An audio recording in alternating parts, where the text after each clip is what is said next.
Hi everyone, and a very warm welcome to Engage Employee Talks. I'm your host Cathy Brown, and we're absolutely delighted to have you with us for today's broadcast, coming to you live from the London Stock Exchange studios. Our studio-based events shine a spotlight on the topics at the heart of employee engagement, the very themes that shape our 7 content stages at the annual Employee Engagement Summit. Today, we're diving into how best-in-class wellbeing, diversity and inclusion strategies help to create supportive, high-performing cultures that drive both engagement and organisational success. We'll be covering a wide range of topics, from building inclusive workplaces and tackling financial wellbeing, to improving physical wellbeing and creating a wellbeing strategy that truly powers business performance. So without further ado, I'd like to introduce you to our first speaker today, Stella Gavino. She's the Group Head of Wellbeing at Entain. Stella has a decade of experience designing and implementing wellbeing strategies and training programs for large, complex global organisations. She's passionate about helping organisations to unlock the full potential of their workforce through holistic wellbeing approaches, ensuring healthier, happier and more productive employees. She believes that prioritising employee wellbeing directly contributes to business success. Stella, it's a real pleasure to have you with us today. Welcome. Hi, Cathy. Nice to be here. Good. So, first off, could you tell us a little bit about yourself and a little bit about your role at Entain? Sure. So, I was born in Brazil, and I've been in the UK for about 20 years now. My background comes from project management and change management. And then about 10 years ago, I made the shift from manage changing in organizations to lead well-being agenda in organizations. And so it's I have a privilege of wake up every day to a job that I love, that's all about helping people feel happier and healthier in the workplace. Super. And what do Entain do? Entain is a gaming betting sport organisation. It's a global organisation. It's one of the leading in the marketplace. We have a workforce of nearly 30,000 colleagues, and it's split into, broadly speaking, is split in 2 settings. You have our colleagues in shops, and we have our colleagues in office working in digital. So very different needs, very different workforce. Lovely. So if we think about a wellbeing strategy that is powering business and how we even start to create that, I think a lot of companies still see wellbeing as perks. What are the key components of an effective wellbeing strategy that actually connects into performance and culture? Yes, that's right. So, so there is a lot of organizations that still see well-being as perks, like you said, like bringing, ping pong tables, yoga classes, and fruit bowls, and massage, and all of this is great. I mean, I like them. But if you want to change the culture of your organization, you need to see well-being differently. And the way that I think organizations need to see well-being is this. We need to see well-being as a key organizational change, like any organizational change, and it needs all the components of an organizational change project. So we need leadership engagement, leadership buying. Yes, you need to be properly funded.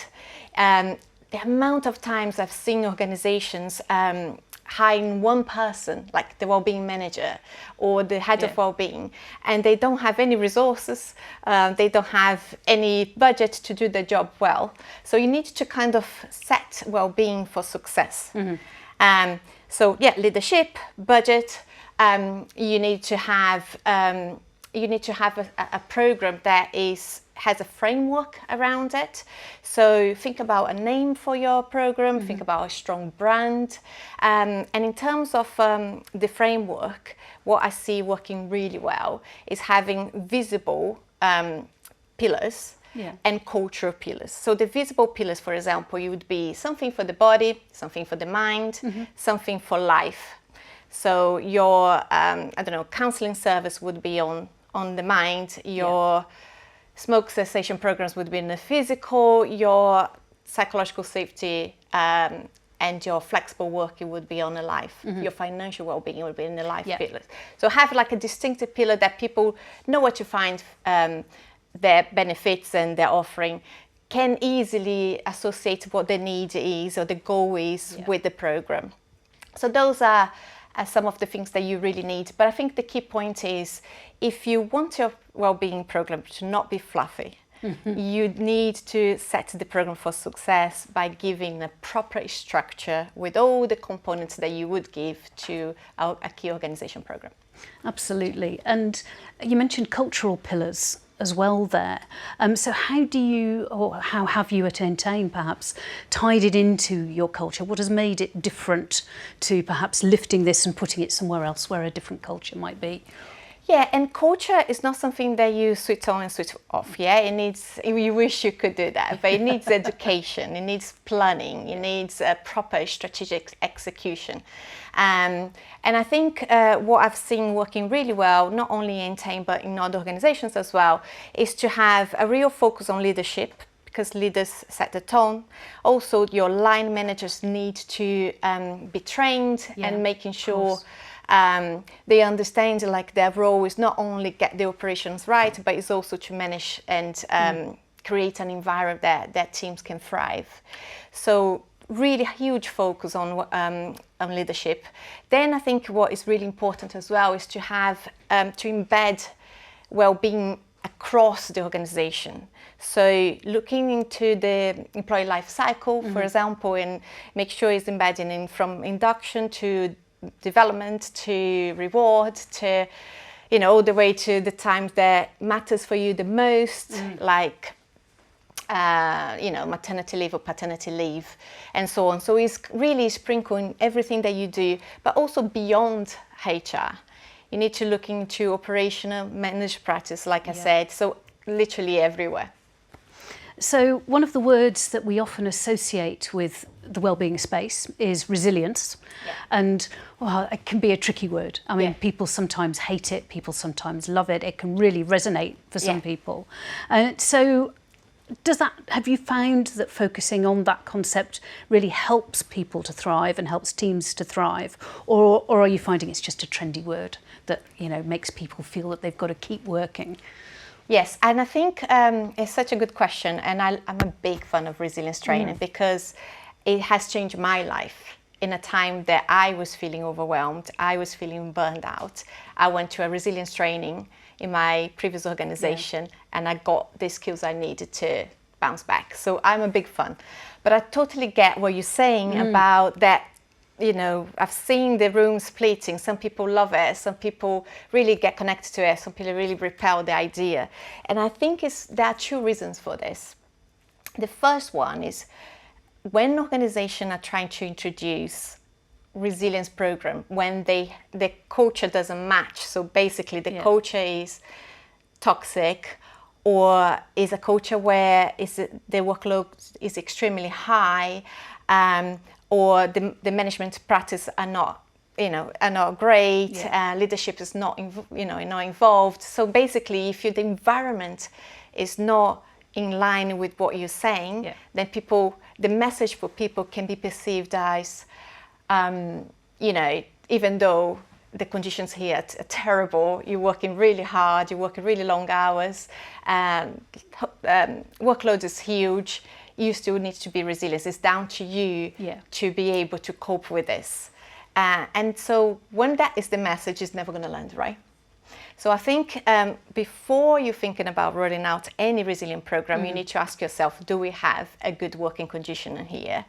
And you either do it before or at least you do it together. So that's the first thing.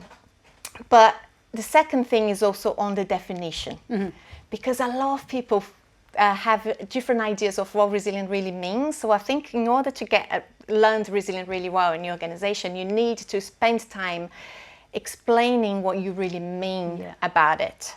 There's a lot of perception that resilient means endurance. And resilience is not endurance. Endurance is, keep going no matter what.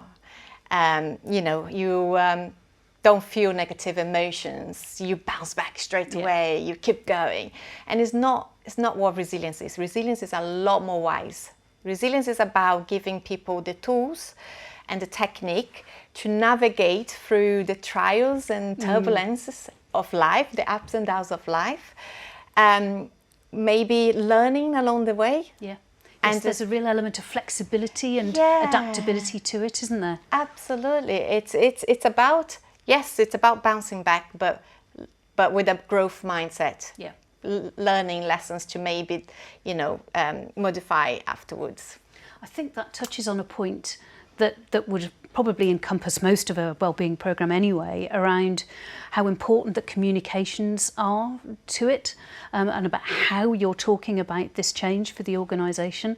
Because I think otherwise, if you get that wrong, it is very much, people can get the feeling that this isn't really for them, it's just for them to work harder for the organisation.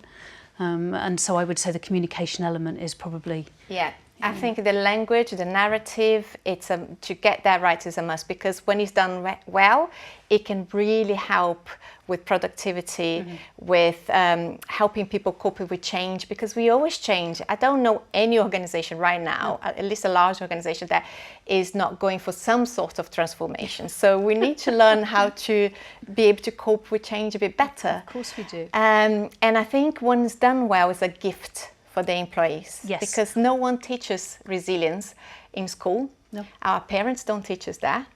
So some people just learn along the way, but most people can do with some training. Yes. How to navigate our emotions, how to, cope with setbacks and challenges, because they're always going to happen. It's how you're going to respond to it. Yes, and I think a lot of employees don't necessarily make that connection, that these are skills that they can use, not just in the workplace, but obviously life, everywhere else as well. 100%, yeah. So why is it so hard to measure well-being? Because well-being is not tangible. Well-being is all about emotions. Yes. There's so much... Messy, so messy. It's so messy. There's so many variables. There's so many things that contribute with this. It's very hard to say that one program has... it was the thing that made the well-being to shift. Usually it's a combination of things that happens. If I ask you, think about a loved one, and you have one in mind. Oh, yes. How, when do you know that you love this person, and how, for every bit of love you give to this person, how much do you get back? Oh, yes. No, you can't. It's impossible. Yeah. So having the return of investment of your relationships, not something you can do. And well-being is very similar. It's very hard to get the result, the actual result of return of investment of it. But you can try to do, and you can do, is get the return of value. So the question that we need to ask ourselves is a simple one. It is, what do we need to do to make, to help our colleagues, our people, to be healthier, to be happy, to feel valued, to feel engaged? That is the $1 million question, not the return of investment. Yes. And so I think we are very much kind of still hooked on why should we do this. And I think the train has left the station. We know why we should do this. Now we should be thinking about the hows and the whats, and that's what we need to focus. Does that cause tension, for instance, at the leadership level, where they may be very focused on business metrics, for instance, and there will be business metrics that are related to well-being, sick leave perhaps being an obvious one, but also to some extent turnover and all sorts of other things. So is there a tension there from what leaders are really caring about and how organisations can actually get that measurement right and have it be effective? Yeah, and I think that's why it's so talked about in our industry, because there isn't like a one way to measure well-being. But I think the best thing that you can do when you're doing well-being in an organisation is build a toolkit of measures that you can use at the board level. And sometimes you're going to go to the board or to a leadership team meeting, and you're going to come with storytelling and explain the why. Yeah. Sometimes you're going to come with your business case. Sometimes you're going to go with the cost of mental health in your organization and explain that. If you do A, B, or C, you can reduce that cost. Sometimes, God forbid, you have to come with a return of investment. But it's to know there is not one way, and you need to have that toolkit and take your tool whenever you need in different situations. Yes, no, that makes a lot of sense. Did you have pushback at Entain when you started this? So were there leaders that you had to influence, for instance, to get that change of mindset? I feel very privileged at Entain because we have a value of doing what's right for our people. We can really connect our wellbeing program with that value. Yeah. And it's very important that when creating a wellbeing strategy or wellbeing program, that you hooked your wellbeing program with either an objective, a business objective, or a business valid, or both if you can. Because then you're already halfway there. This is what we decide to do as an organization, and well-being is just part of it. It's something that's going to drive your business outcomes, something that's going to drive your values. If you get that connection, you're halfway there. So I've got a lovely question for you now. It's the type of question I really enjoy, actually, because we can make so many assumptions and obviously just assume that certain things are. So what are the top 3 well-being myths that you wish every leader and employee would stop believing? Right. So the first one, I would say, one that really drives me mad is the one that when leaders or managers feel that they have to choose either well-being, the well-being of their teams, or a high-performance team. Yes. Like I hear so many times in many organizations saying, oh, we are really in the middle of a transformation. We can't do well-being right now because we're just so busy. And I have to say, no, actually, this is the time you need the most. All you need is to stop and have like one session where you agree what is your non-negotiables for well-being when you're going through transformation, so you can keep everyone well and thriving, and and be able to deliver that transformation for you. So that's the first thing. Like well-being, you don't need to choose between the two. Not an either or. No, it's actually well-being is the driving for your performance. The second one is that I hear a lot is that well-being should be leaving HR and it's HR responsibility, and it isn't. And like I said right in the beginning, if it's not integrated across your whole organization with the operations, with manager practice, it will be in isolation, sitting there in HR, and it will become fluffy, and it won't deliver the good outcomes that you're hoping for. So yes, well-being is everyone's responsibility, and I think including the employee. There is your own agency as an employee included within that as well. Yeah, and that's why I feel that it's so important that you do your resilience training, and at the same time you do your cultural training, which could be psychological safety training or a manager training, because then you change the culture of the organization, creating an environment where people can thrive, but you also giving people their own tools and resources to look after their well-being in a way that makes sense to them.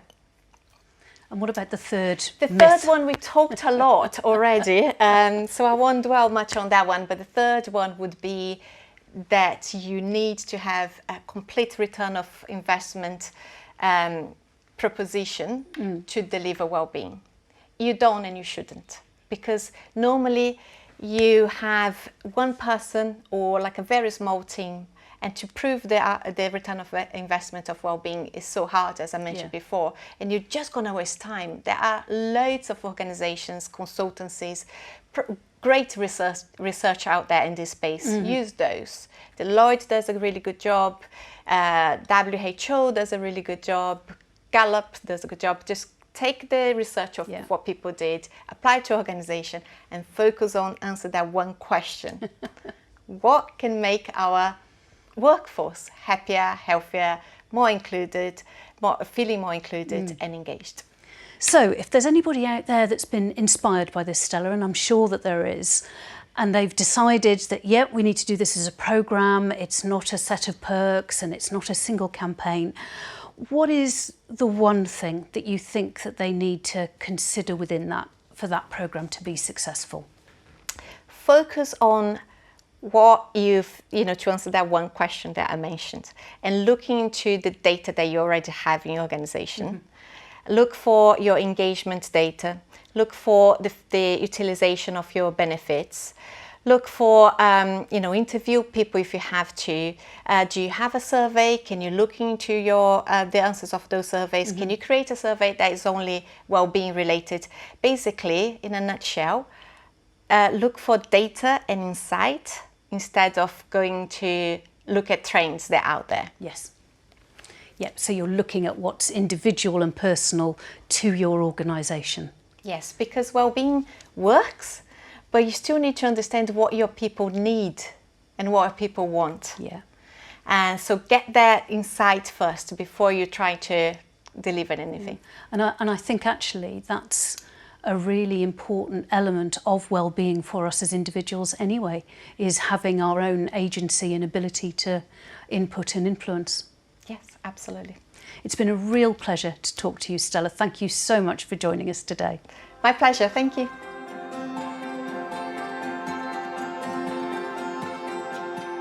Our next speaker today is Faye Simpkins. Faye is the Head of Occupational Health and Wellbeing at National Highways, supporting the organisation, the supply chain and customers to get home safe and well.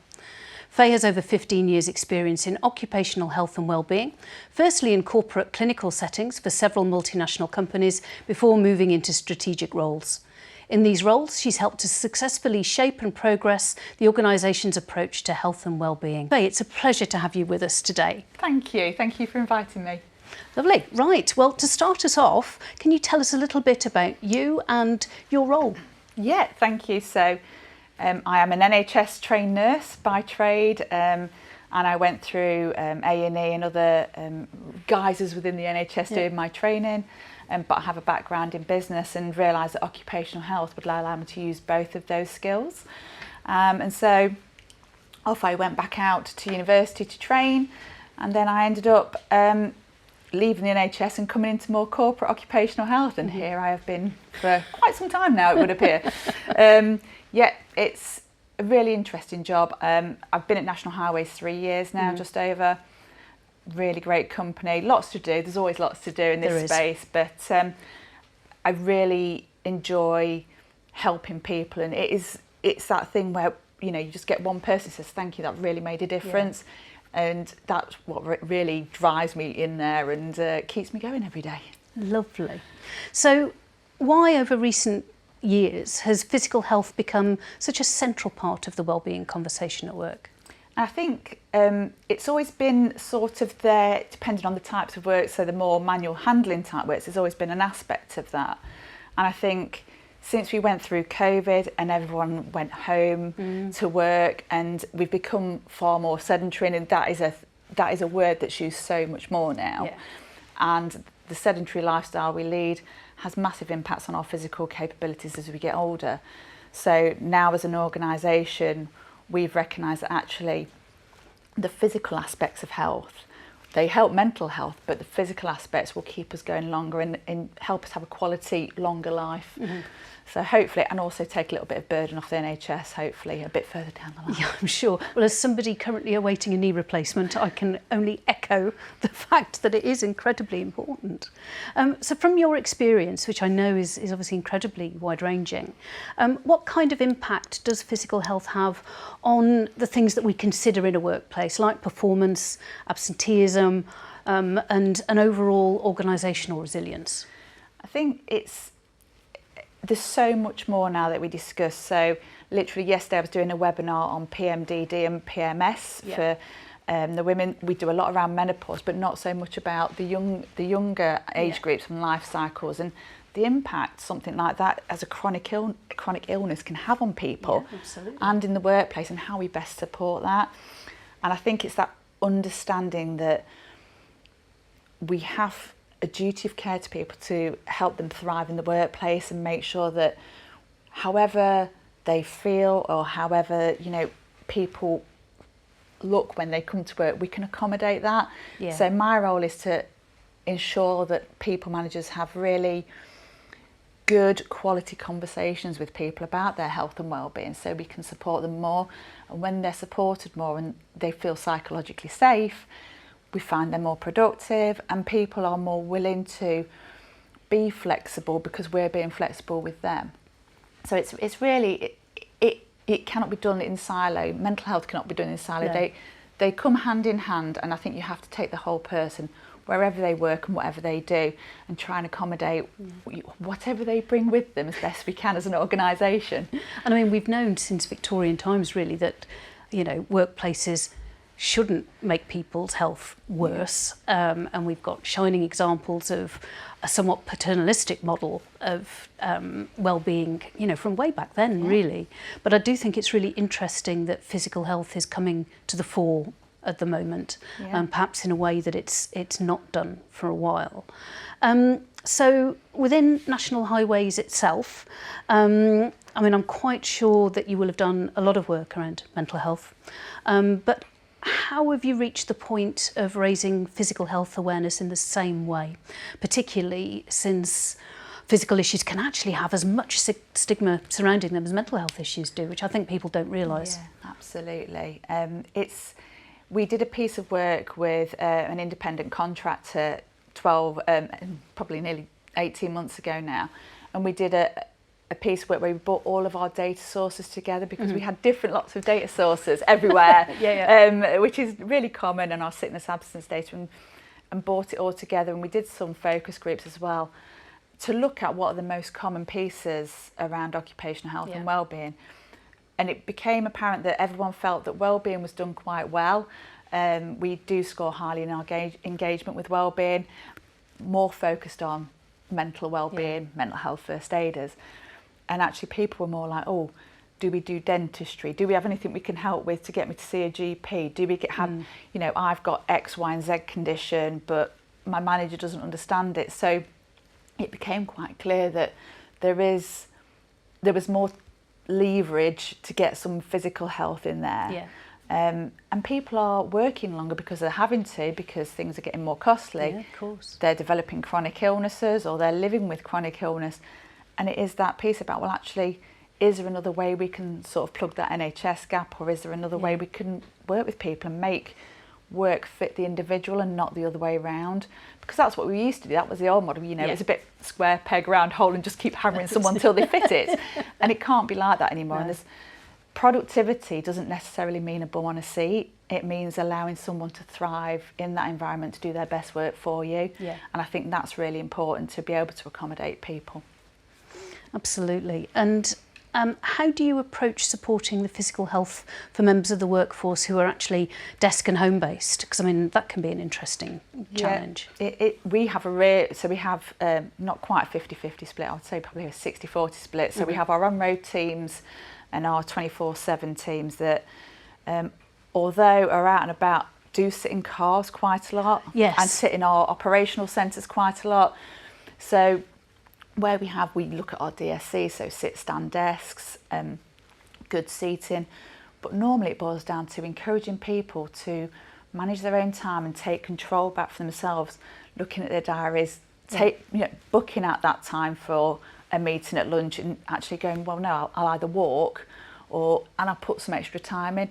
And we're not encouraging, you're not having to, Ironman triathlon this thing, just a gentle walk will do. But just to get you away from the screen, because I think there is, not necessarily so much with National Highways, but there is this feeling that if I'm at home, I have to prove I'm being productive. I need to be attached to my laptop, my desktop for 8-10 hours a day. And that's not true, because if we're in an office, we get up, we go and get a cup of tea, we go and see people, we use the stairs. So why wouldn't we do that at home? I think the mindset has got to fundamentally shift, and it is shifting. But sometimes it's really hard to say, I'm giving you permission to be able to do this. Do you think people are scared? Yes, I think, and again, depending on which sector you work, it's horses for courses kind of thing. But I think there is this, I'm very much with my team, this is our working day, so I'm an early bird. Yeah. I will finish at 4. But some of them will finish later, and I'm like, that's fine. And like, oh, would you mind if I just go and, go to the gym for an hour? Well, no, as long as your work gets done and you work in the times you're sort of contracted for, I've got no problem with it. Yeah.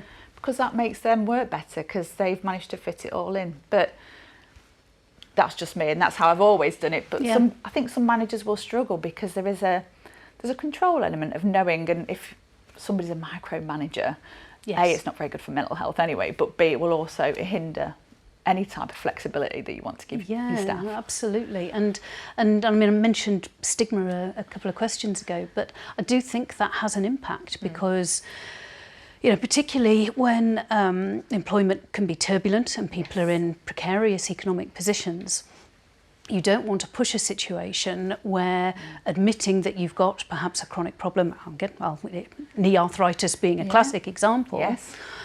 you don't want to put yourself in a position where your job might be at risk. Absolutely. So I think there's a piece there around how are you ensuring at National Highways that place is psychologically safe and that you're building that culture where people feel okay to come and say, my knee really hurts. I'm a little bit broke. Can you help? Yes, any of those, absolutely. So they wheel me out quite a lot. Yeah. It's and this is the thing, so I'm aligned in health and safety and wellbeing. I'm not aligned in HR. Yeah. I work very closely with HR, but my knowledge of employment law and how how the Equality Act works far exceeds some of the knowledge that the line managers you have. So I have these discussions with them going, you can think outside the box. A lot of the times the people that you're dealing with are what I would class as expert patients, or Yes. you're waiting for a knee replacement. You know what you're capable of and what you're not capable of. So why would you not have that conversation and go, well, actually, we could probably do X, Y, and Z, or we'll get you a sit-stand desk to enable you to move a bit more. And it's that great conversation and being able to, I put it as colouring outside the lines, but we're giving guidance and policy, but not everyone's going to fit. So you have to be able to expand and think, actually, what works for me? What keeps this person in work? Ultimately, if we have to redeploy someone, so if they've been on road, Yes. we will look to redeploy them. Yes, for instance, I can't drive at the moment, and Absolutely. that would completely be an impact. So, but, we would find an alternative role, hopefully. And it's, you can't always do that, but there is this thing where, and I think probably private sector is a little bit different in terms of the ability and the capability to redeploy, sometimes not always there. Yeah. But in public sector, we really do try, and we as a large organisation have the opportunity to be able to do that for people. But I think people are very quick to shut down any idea of something that's not the norm. Yeah. And I think the workplace now should be so flexible that actually we can have a plethora of people with a plethora of conditions, you know, medical, not medical, and be able to work as one. So you've got an element there of management re-education. Yes, to some absolutely. extent. Yeah, absolutely. And have you gone about that in a programmatic way, or have you sort of allowed it to grow organically with, as you say, you coming out to talk to managers and that sort of thing? We do a manager's training, so we're just relaunching that actually. So again, it looked very different over COVID because everything was very different over COVID. And we're now relaunching that. So we're looking at some e-learning programs along with in-person and peer-to-peer support training, because it is difficult. You're probably not going to be referring to occupational health every day. You might not be speaking to HR every day. And I feel when people get in the room and share experiences within the realms of, confidentiality, it helps people to go, oh, that's a really good idea. I could do that. That resonates with me. Oh, I'll try that next time, or I'll speak to so-and-so and go, would you like to try that? It's just so, to see people in a room interacting with each other and you can see the light bulbs go on, it's brilliant. And I'm like, oh yeah, there you go. And bringing them together and giving them a toolkit as well. So they are, they go, oh, I've not done that for a while, but if I refer to X, Y, and Z, because it is, dealing with people's really hard. We don't come with a handbook. Absolutely. Having had children, they don't have an off button either. But, it's that thing about, whatever works for one doesn't necessarily work for another, Yeah. and it's about finding that natural balance and discussing it with each other. And that's the thing, it has got to be done in partnership. Yeah, and that's a grown-up relationship, isn't it? It's not Yes. parent-child. Yeah, absolutely. It is two adults We'd together like having. to think so, We yes. would, yeah. In the ideal world. Yeah. So, I mean, I was not sporty, I mean, ever, as a child, as an adult. But I do tend to have a feeling that physical wellbeing initiatives are often sort of aimed at that sort of environment, whether it's wear a Fitbit or, you know, reduce gym rates or whatever else. So, I mean, how can you make sure that initiatives like that are actually inclusive and that they aren't just targeting people that are already confident in that environment? Yeah, absolutely. So at National Highways, I'm about to plug it actually because we're plugging it at work. So we do a Globetrotter challenge, Yeah. and it is an activity challenge. It's not a step challenge. So we are an inclusive organisation. We have people with mobility difficulties. We have Ironman triathletes at the other end Yes. of the spectrum as well. So we will launch at the end of July into August our Globetrotters Activity Challenge, which will run throughout the summer holidays because that's normally, you know, people are in and out of work, Yeah. but we have our leaderboards. And what we do is we encourage people to take part in any activity and log that. We use our EAP system, so we have a wisdom app, they have leaderboards, and competition is very good for this type of thing. Some sporting competition, and people register there. We convert everything to steps, Yeah.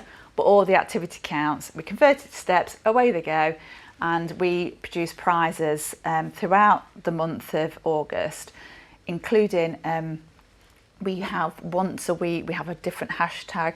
So we'll do volunteering for Globetrotters, Yeah. and we want people to take pictures where they've done activities for volunteering.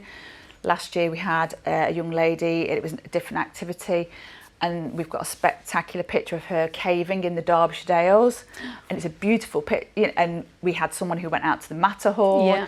So there's lots of different activities. We've got someone paddleboarding. Derbyshire Dales and the Matterhorn. Matterhorn. Loving that. And you know, somebody stand-up paddleboarding, Yeah. and it's great because then people are going, oh, that's really interesting. I'd like to try it. How do I try it? Yeah. So then it generates a conversation about all these different activities that somebody might have gone, oh, I'd quite like to try that. And I can now reach out to so and so because we've done a blog about it or they've seen a picture, and so it generates a really nice community. You don't have to be a gym bunny. You don't have to be a hiking, person.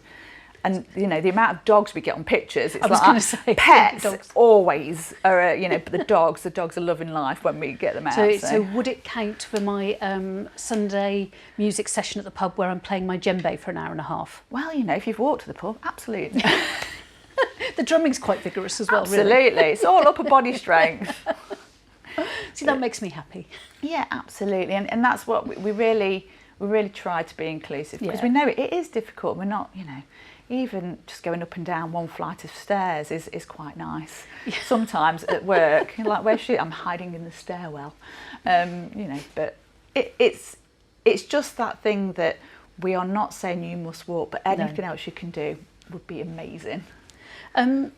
So within this, obviously, I'm sure many of us will know that role modelling that behaviour is really important. So what role have your leaders and managers played in encouraging physical health, and how have you supported that?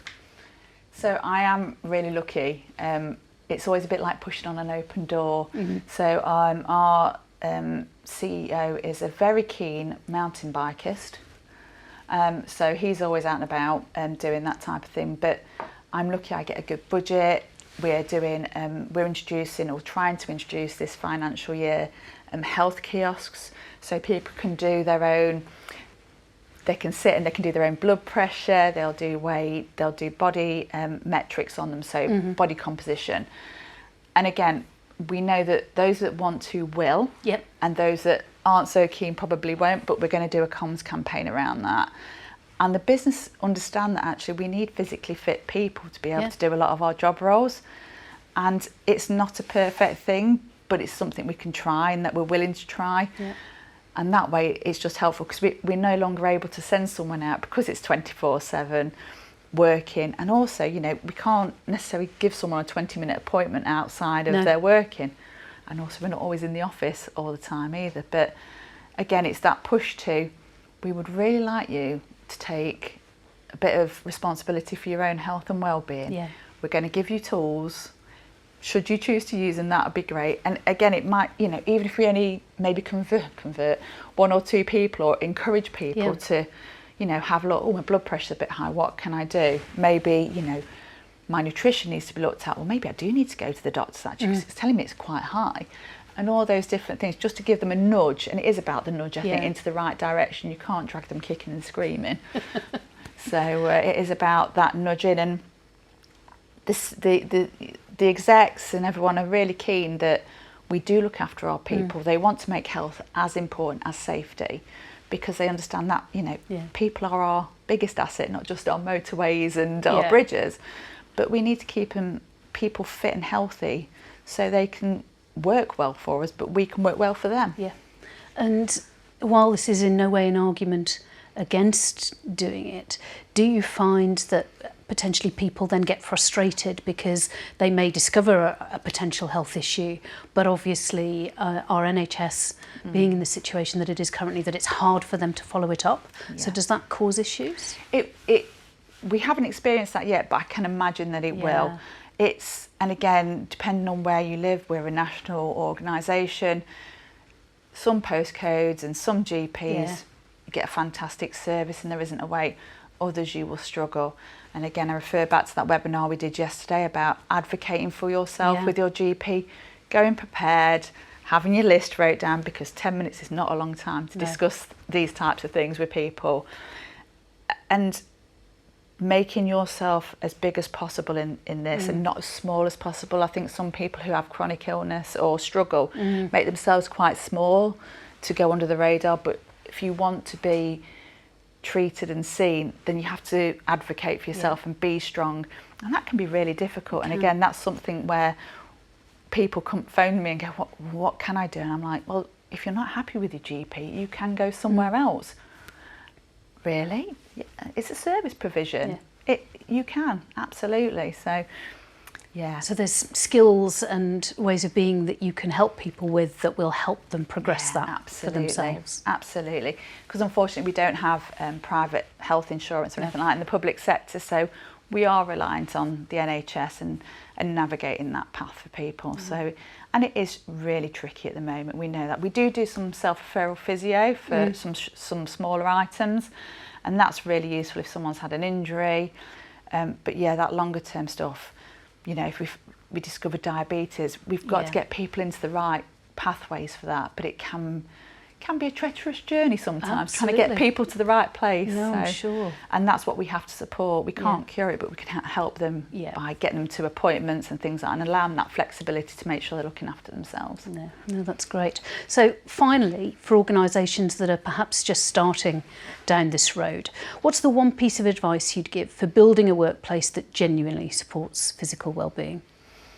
I think it does come off that psychological safety piece about allowing people to be able to speak and be listened to and empathetically sort of taken in by their line managers. Just small things. It's none of this is rocket science, but I am a firm believer of treating people how you want to be treated yourself. So, you know, make sure you're aware of the Equality Act, make sure you look at reasonable adjustments. Don't be afraid of it, embrace it. Speak to your people that come with chronic illness, speak to them, get those networks going. We have a chronic illness network. They're brilliant because they're peer-to-peer supporting each other. So you don't have to do an awful lot, but you have to be sincere and about it. You've got to want to do it. And I think if you don't want to do it, then it will never come across as sincere. Faye, it's been an absolute pleasure talking to you. Thank you so much. Thanks so much. I've really enjoyed it.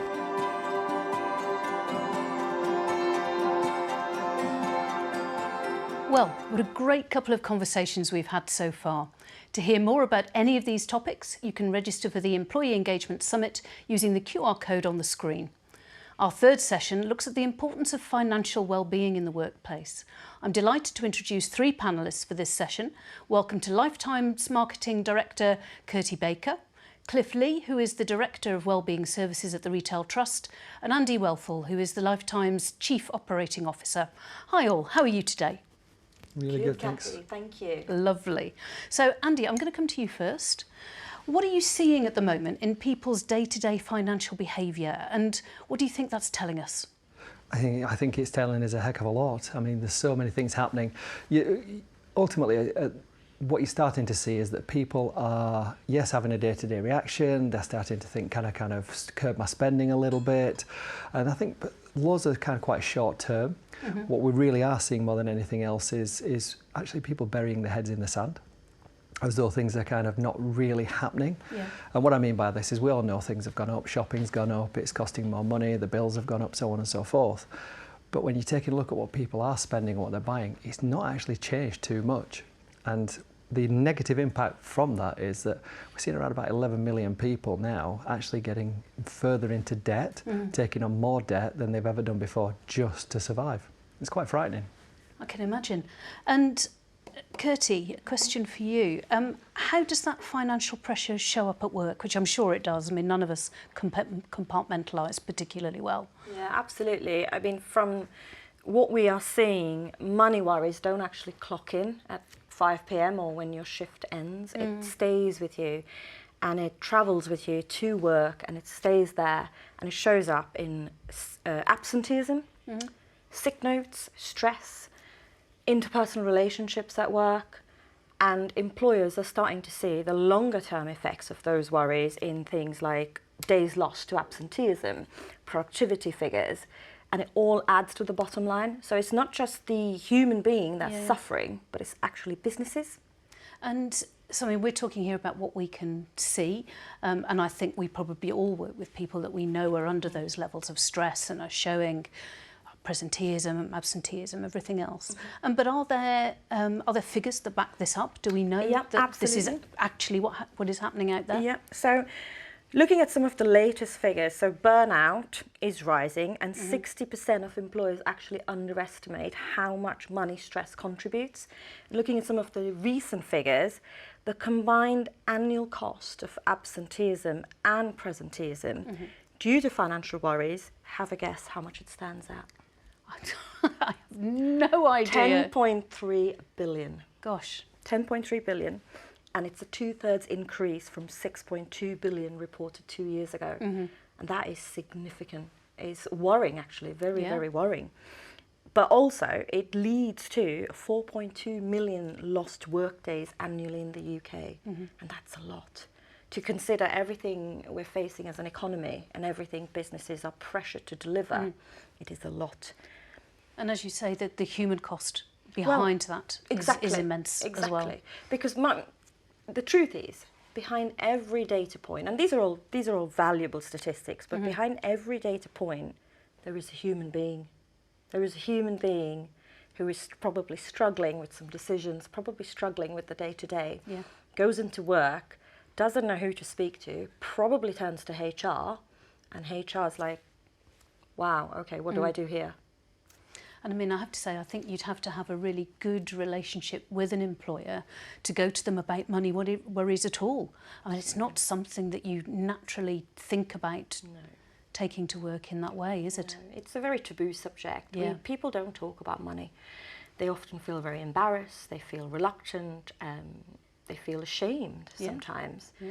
Even though when they do open up, they'll find there are many people in the same boat as them. And it's not necessarily about people who are in debt. No. This is about the everyday person who has rent, mortgage, bills, children, preparing for school uniforms, a summer holiday. These are everyday people. Because what we have found historically, and some of the other panelists will expand on it, access to this kind of stuff, education, well-being tools, is only really for people who are at the dire end of the situation. Yes. And it shouldn't be like that. We're not looking at being able to prevent people from getting into that place in the first place. Exactly. No, I understand.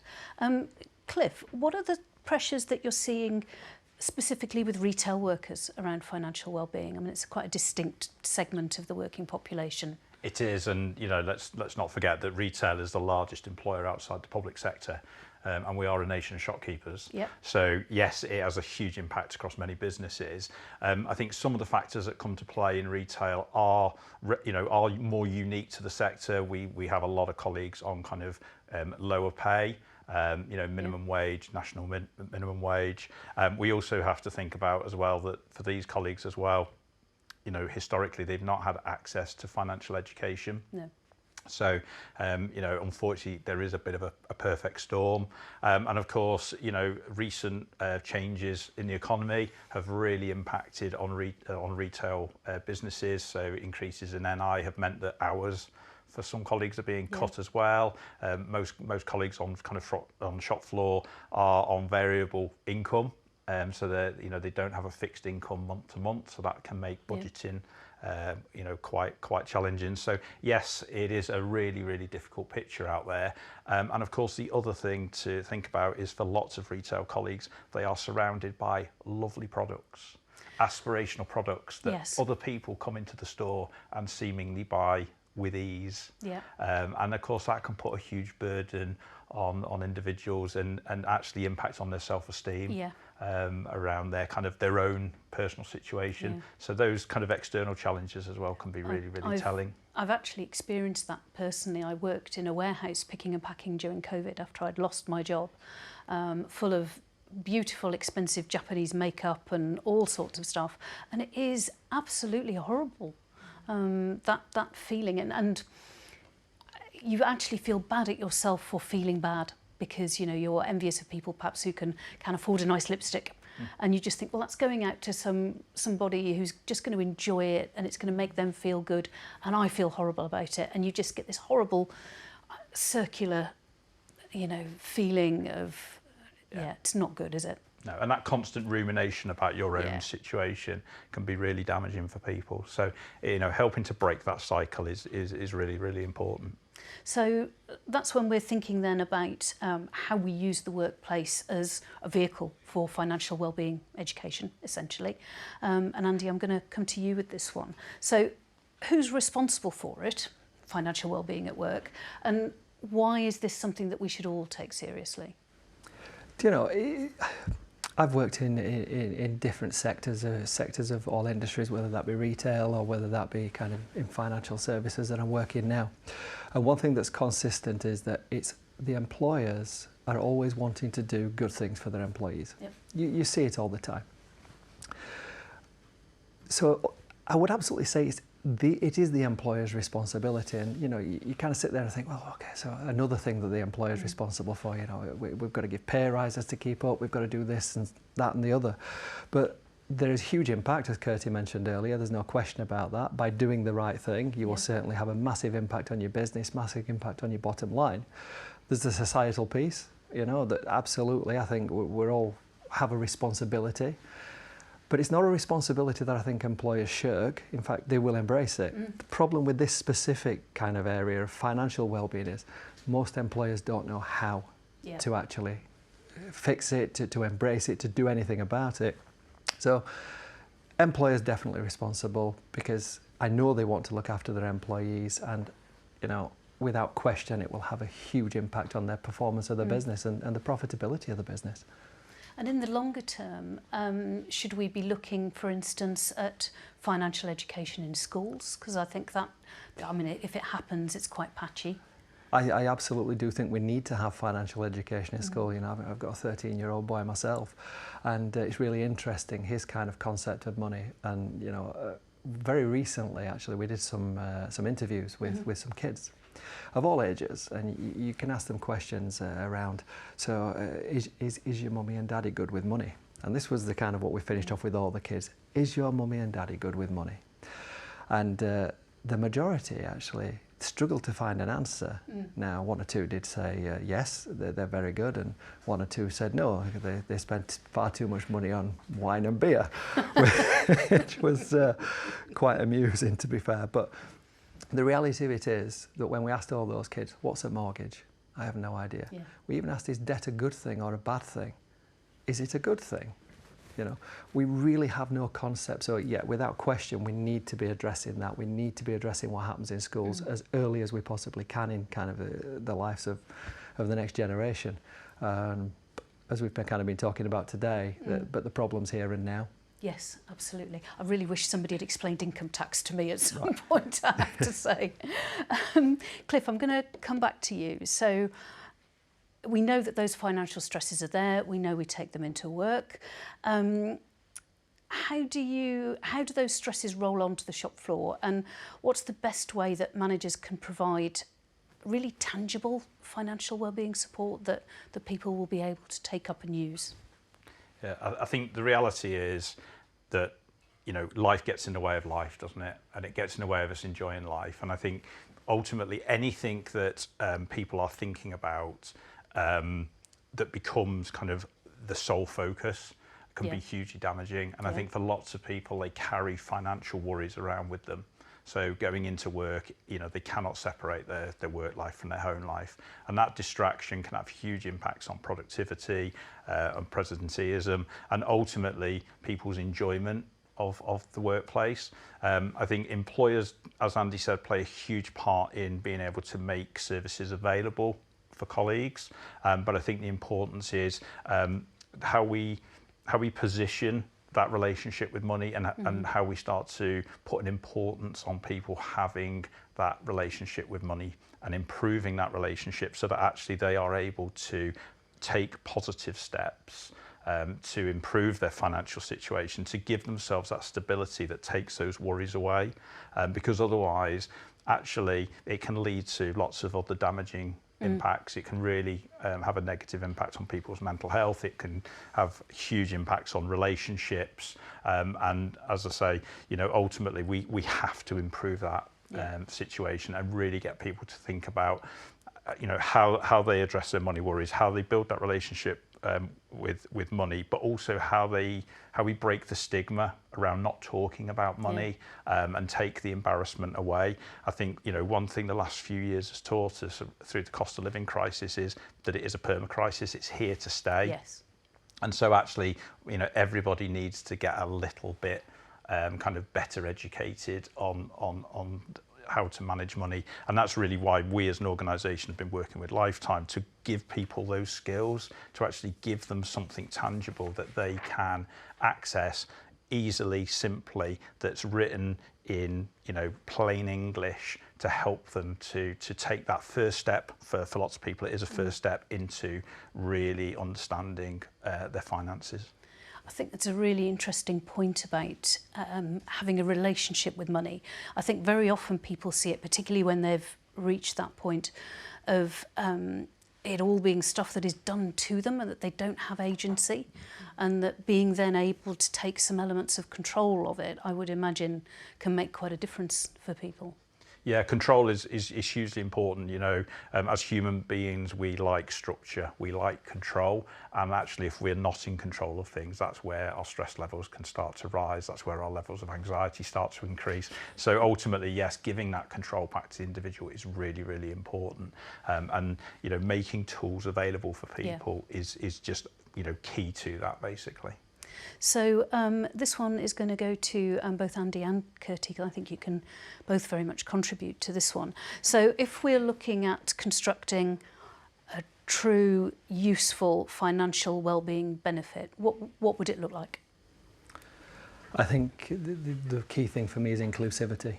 Because what tends to happen is that you have two parts of the kind of the market that's served, if you like. You've got people that's absolutely in crisis, which we've already mentioned, and then it's around debt and how do they kind of get out of debt. And then you've got the other side, or the other end of the spectrum, if you like, is people that's done it actually extremely well, and they have wealth. So then there's a whole market and an industry to kind of service those guys. But it's serious wealth that they need to have. So any financial well-being benefit has to be inclusive of everybody at every part of that of each generation, if you like. And unfortunately, that just doesn't seem to be the case. As I said, it tends to be the two ends of the spectrum. But if we can actually make something that's available to everybody, then we avoid this crisis situation. Yeah. That's key, that's important. We also have people that are kind of able to access help at that other end of the spectrum. So, I mean, you know, we talk about access to financial advice. It always stands out for me is that, you know, you need to have a significant amount of money to access a financial advisor. Yes. Well, that can't be the case. We have to have a solution that will allow people to access that kind of help and that kind of guidance and that kind of support. So inclusivity is absolutely crucial as far as I'm concerned. Kirsty? I would absolutely agree. I think when it comes to financial well-being, the biggest point that everybody misses is that a one-size-fits-all approach simply does not work, because people are individual, everybody's different, everybody has their own goals, their dreams, their challenges, their lives. And this is why what we do, we stress on that all the time. It is a personalised approach, it's a human approach. It is not a one-size-fits-all. And that's what HR people should be looking for when it comes to financial well-being. And going back to your earlier point about the point about control, Yes. and confidence. So in our ethos, what we deliver is confidence. And what do I mean by that? So it's not just the education and understanding basic money concepts and developing a money mindset, it's the confidence. Confidence if my boiler breaks, what do I do? Yeah. Confidence if I've got a wedding to plan in 3 years, what do I do? I need new car tyres or the kids need new uniforms. It's planning ahead, it's planning and building your own picture with your complete control. Obviously, yes, talk to somebody, talk to a coach, build a plan, put it out how you want it, but then you learn, you get empowered to take control of your own money. And that's the power of it. And that's what lasts. Yes. Yes, I can completely appreciate that. Why is this important now more than ever? Well, I think in the last few years, financial well-being has become quite a buzzword.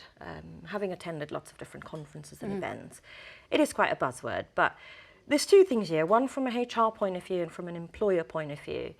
Businesses want to become employers of choice. They want to attract the best talent. They want to retain the best talent.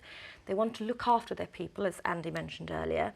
In all of that, you almost have this competitive landscape where how much can I give to my new employees, my existing employees in terms of perks, benefits, added extras, value add to the job. It's no longer just about the salary package. So there's that side of things which has made financial well-being a key part. On the back of the cost of living, people have realised that people need more. People need more help. It's not just access to, bridging loans and stuff like that, or an advance on your salary, because that doesn't solve the problem. That just doesn't give you a money mindset. It just puts you in this endless loop of the same problem month after month after month.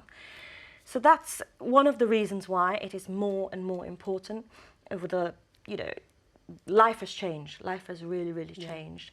And I think the cost of living over the last few years has opened up a whole minefield of what people can do differently.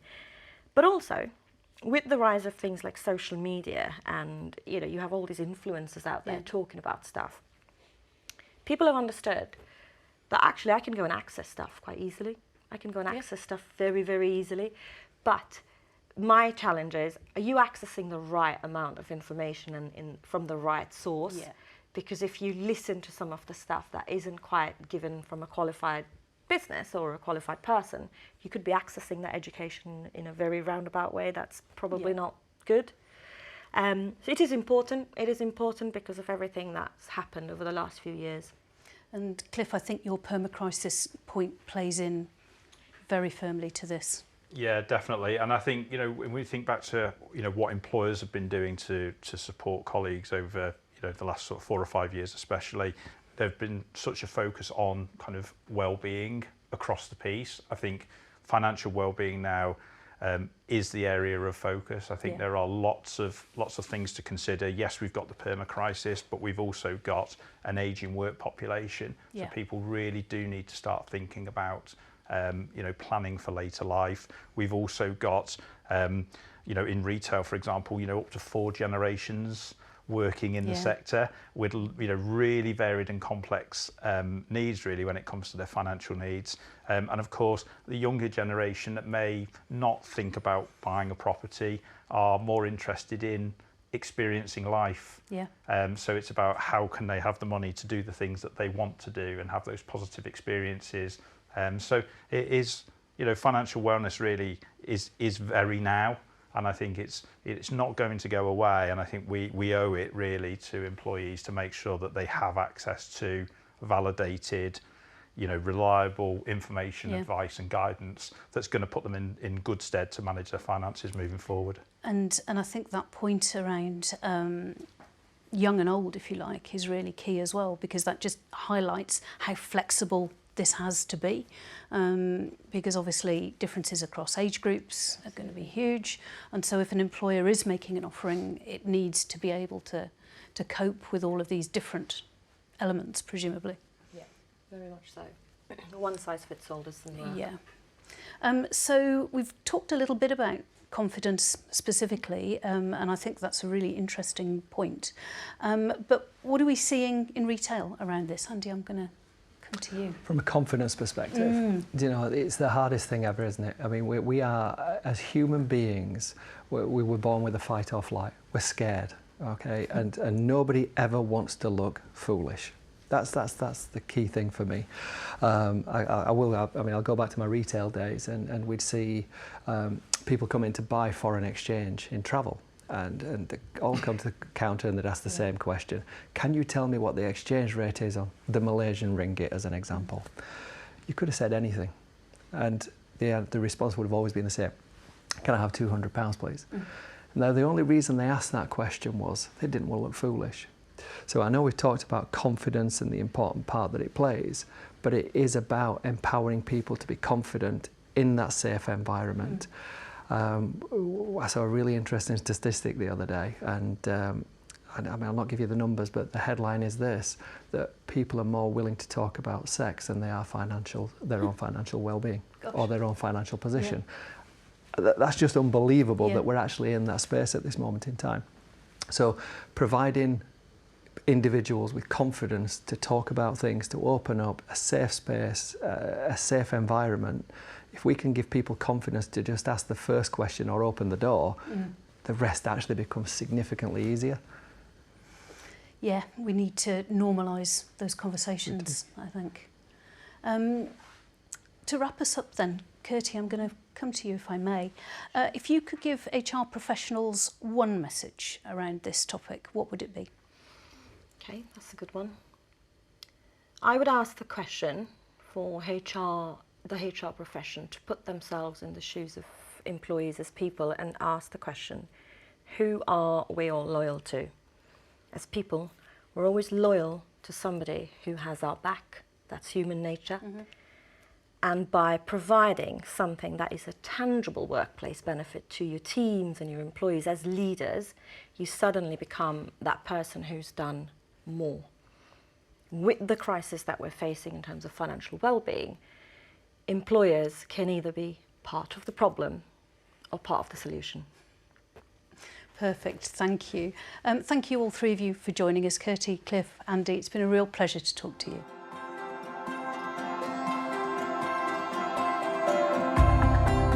It's now time for our last interview of the day, and it's one I'm really excited for, looking at how organisations can create genuine belonging and move beyond surface level wellbeing and inclusion. Please welcome Emmy Rumble-Mettle, the Chief People Officer at Tails.com. Emmy has over 20 years within the people space, working for global companies such as WPP, Flutter Entertainment and Azos plc. Currently CPO at Tails.com, she has spent her career fully committed to creating cultures that ignite and excite employees and ensuring people find joy in their jobs so that they thrive in the workplace. Ultimately, this creates commercial success and everyone wins. We're living for longer now, and ensuring that people live their best lives both in and out of the workplace is non-negotiable. Emmy, it's a real pleasure to have you here today. Thank you for having me. So, to start off with, Emmy, is your wellness strategy at Tails.com actually reducing burnout, or is it a bit of a sticking plaster? So I'm not speaking on behalf of Tails.com really, but I think any business's wellness strategy is potentially a facade that we need to unpick. And I think I've spent most of my career fathoming out what is well-being, not wellness. Like even the word wellness, I think undermines thriving in the workplace. Like, whereas well-being is something that feels as if it's a verb, it's a doing thing. And And I think so many organisations have focused for years on making sure their people are fine so that it serves the org. Whereas I think we should flip it on its head and start serving people and their visceral needs. And I don't think I've done enough in the last 20 years to be safe saying I've done a good job. I think it's a fear that people have, is that the organisation is just out for itself and it's not really looking out for us as employees. And I think that marries into the cultural narrative that we have around our value to the world and to society, and how that ties in to the workplace and how we are. And that to me again is another challenge, because I think we are all built from fallacies that we've lived into and that we prophesy into daily. So I am of value when I am in work. I am of value when I am busy. Oh, I was working 24/7. I did a 90-hour week last week. I've been that person many, many years. None of it creates well-being, because all of it is it's about proving value. It's about people pleasing. Yes. It's about placating someone else at the expense of myself. And I think what I'm hoping to do at Tails.com, and what I've started to do, is try and create a place where people feel, me as I am, in my basest form, I am enough. I am enough regardless of whether or not you pay me the big bucks, whether you pay me minimum wage, whether I have the top role, whether I have the most junior. Me as me is enough. And I don't think we've ever created the right environment for children, right the way through to when they leave school, to believe that you do not need to do to be of value. Yes. You just are. And that's what I would love to create at Tails, and that's what we started to do, is trying to take the lens away from being a label, being a job title, being a grade, being a level. All of these infrastructures that we've had in our society, they are labels to control. Yes. And I would love to unleash people's potential to realise you are none of those things, and you are everything that you want to be, whatever that is. I mean, that's a huge cultural change project. And I think one of the myths we often build around culture change is that we can do it relatively quickly. And I mean, that sounds to me like it's almost a generational change. Generational, and also passed on to generations, because there's that feeling of if the harder you work, the more value you are. The more you earn, the better your life will be, when the truth is, I've met people earning so much money in their lives, millions of pounds, and I've always asked them one question: what brings you joy? And they've really struggled to answer it, because it doesn't matter how much you earn. Yeah. What matters is, are you living your life? Are you living? You know, Yeah. living. Yes. And I don't think, even me, for the last 20 years, there have been moments in my life where I've compromised my living, my wellness, my well-being, for the sake of an org. And I would encourage everyone to ask, why are we here? Like, what is the purpose of work? So the organisation should be supporting us to live our lives, as opposed to supporting us to work harder for them.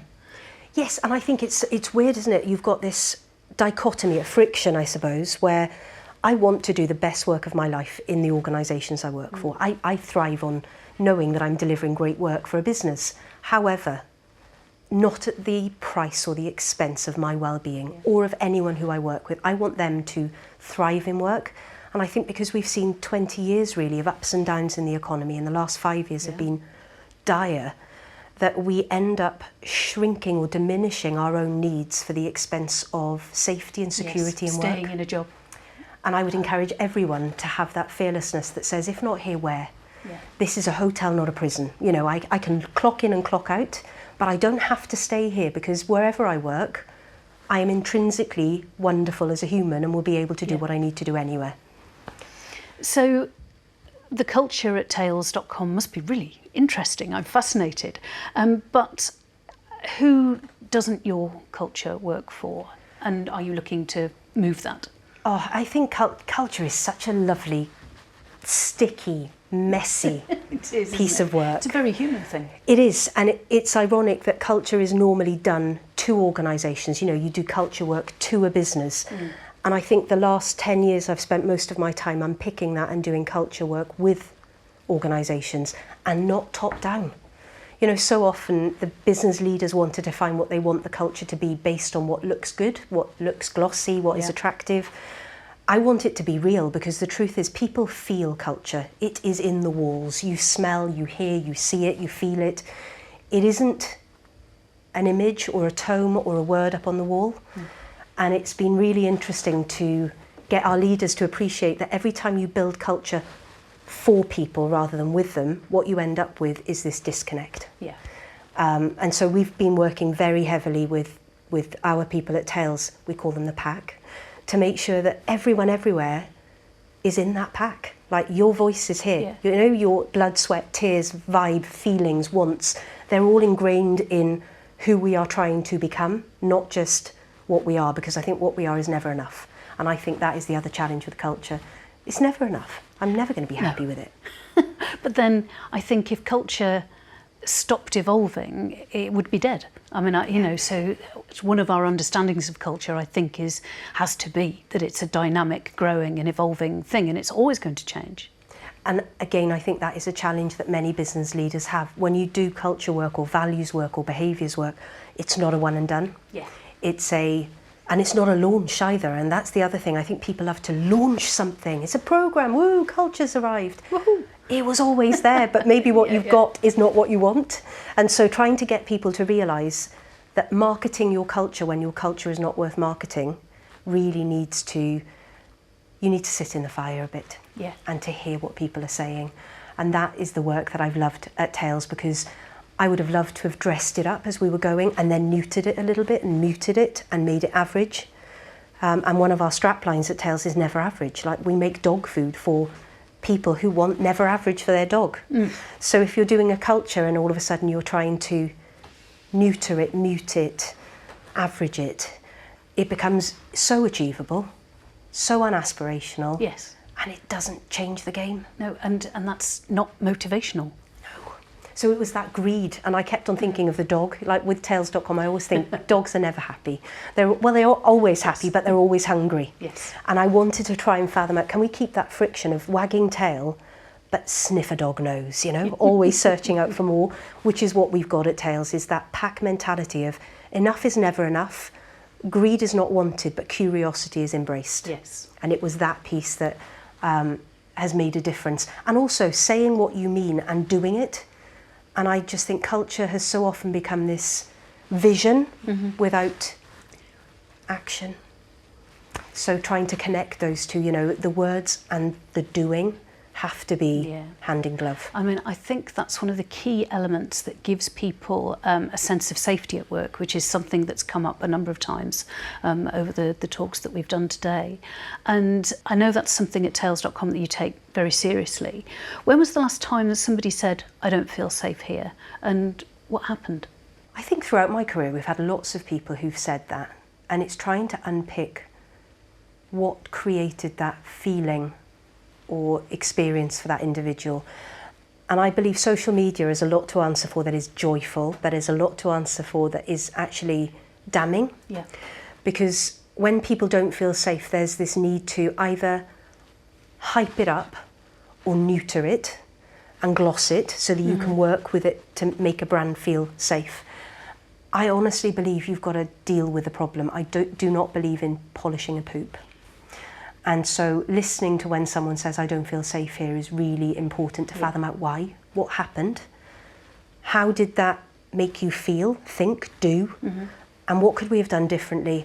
And interestingly, there have been business leaders I've worked with that have wanted to not quash, but to sort of negate the feeling. Yeah.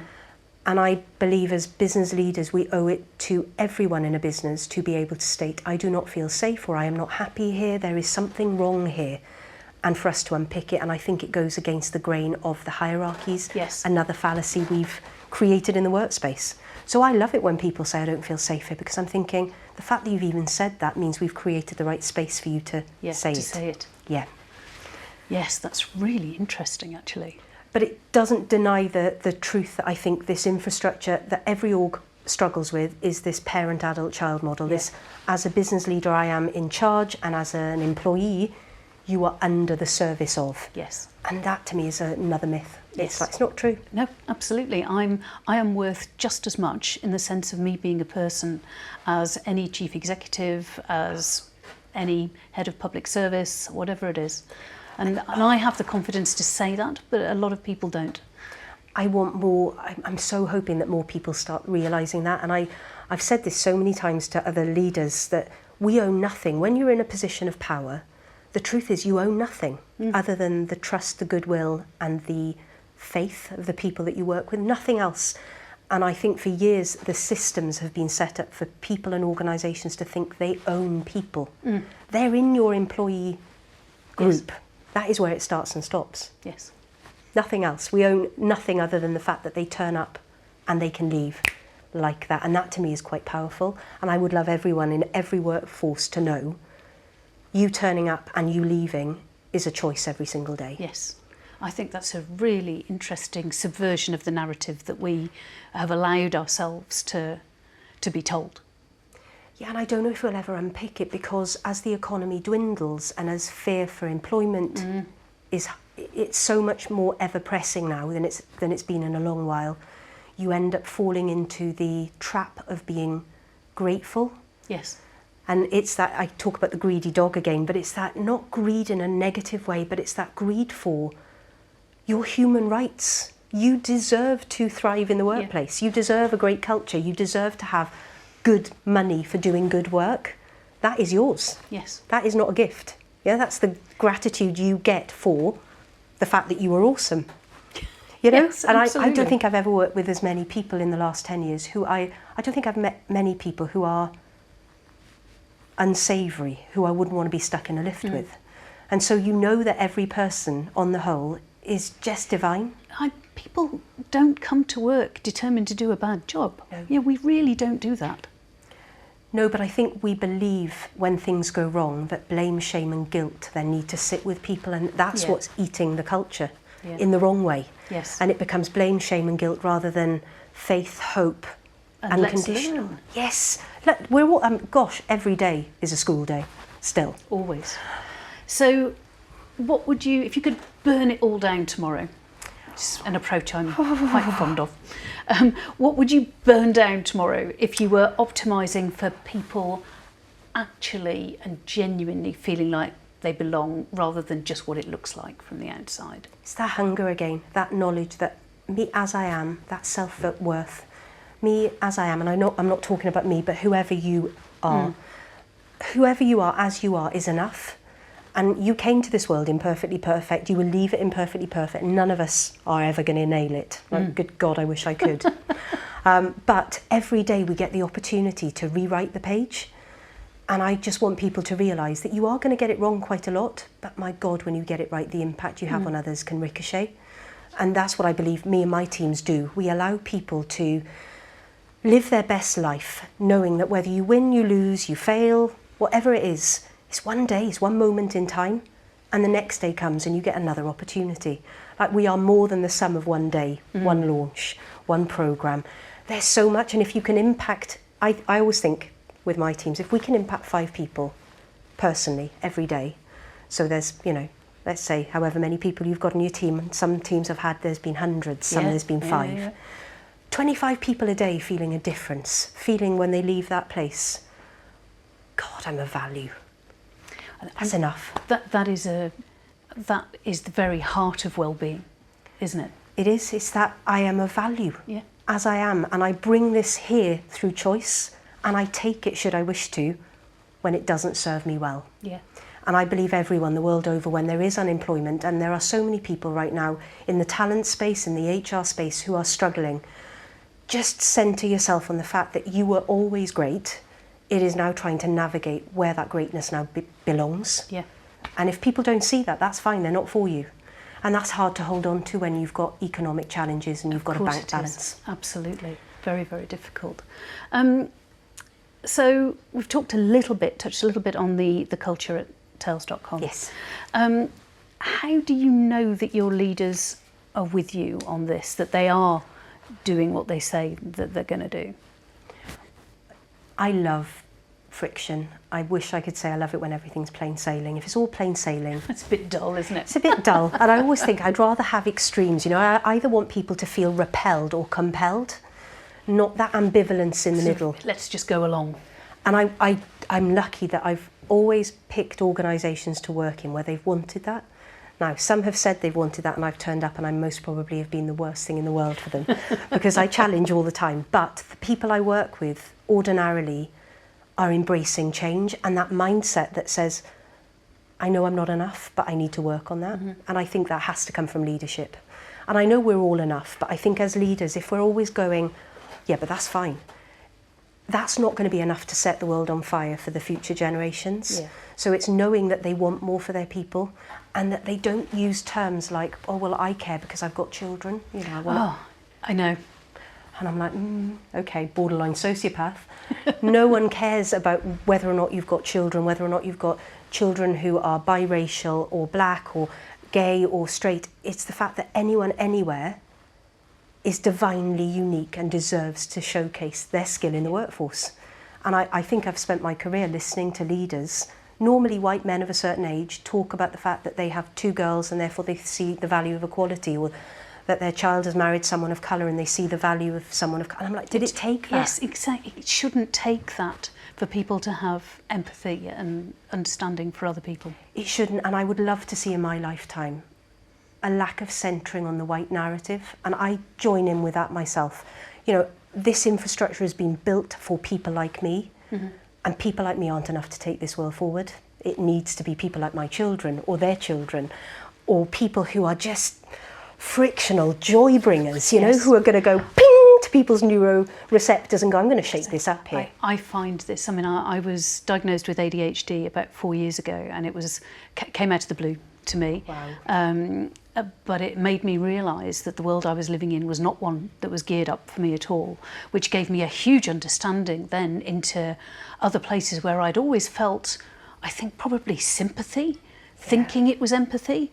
But then the experience of realising that so many challenges that I'd had and so many opportunities that I'd had were down to this fact that the world was not geared up for me at all, you know, really just opened my eyes into how literally disabling that can be, that attitude, how it can impact both physical and mental health, but also when you are in an environment that does allow you to bring all of that. And I mean, for me, that's the Star Trek obsession, which has already entered into today's talks. And it's, you know, the purple hair sometimes, the pink hair sometimes. It's the, you know, all the travelling that I've done and my crazy paving of a career path.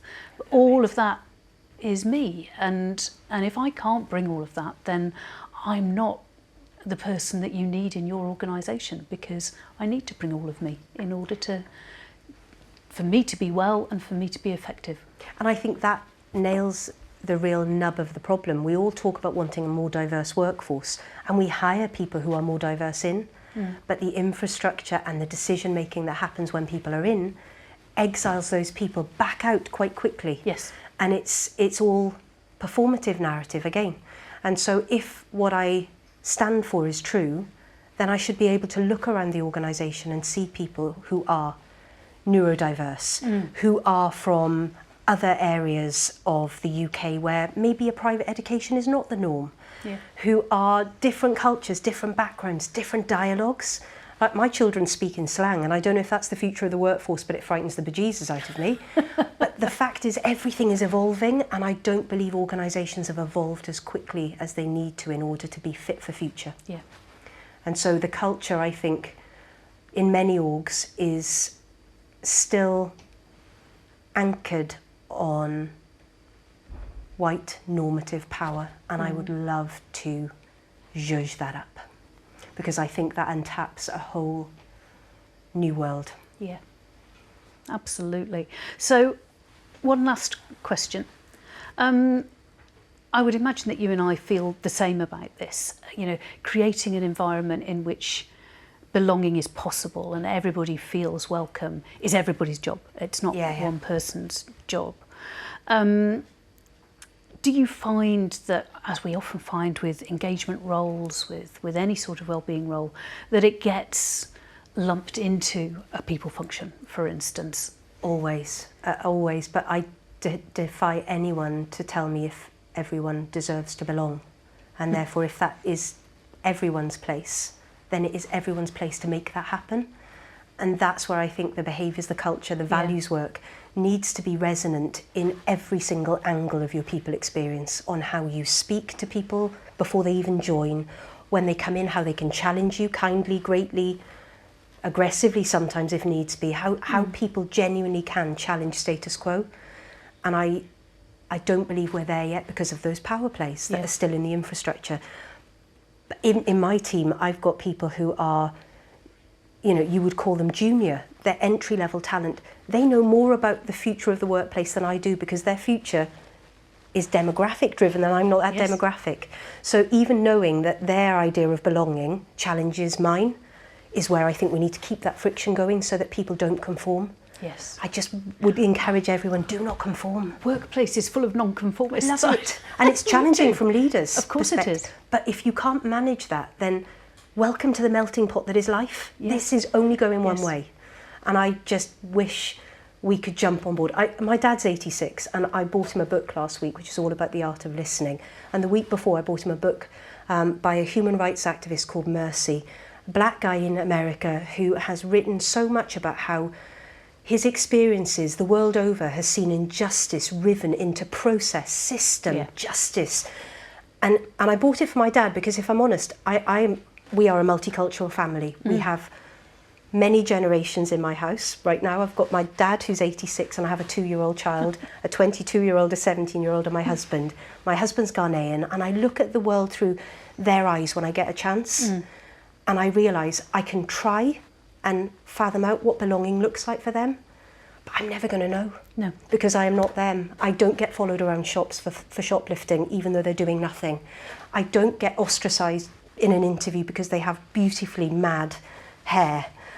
Equally, my dad has no concept of the statements and the phrasing that you use, and it's all of that heritage that my dad sits with that has made an infrastructure for my children and their children that is not fit for future. And it's knowing that whatever we do, whatever you do, I do, is building a space of belonging, that it doesn't matter who you are, where you are, how you live, who you love, you can show up 24/7 and be you. It's been such a pleasure to talk to you, Emmy. I have really enjoyed this, and I think and I hope that our audience will find it as thought-provoking as I have, because it is about turning our whole wellness narrative on its head.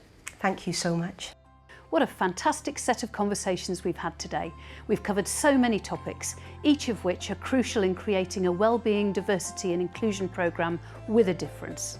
Thank you to our speakers for taking time out to provide their world-class insights, to you at home for watching, and to the Engage Employee and London Stock Exchange studio teams who have made today possible. If you're keen to find out more about wellbeing, diversity and inclusion, you can register for free for the 2-day Employee Engagement Summit in 2026 using the QR code on your screen. Thank you everyone, we'll see you soon.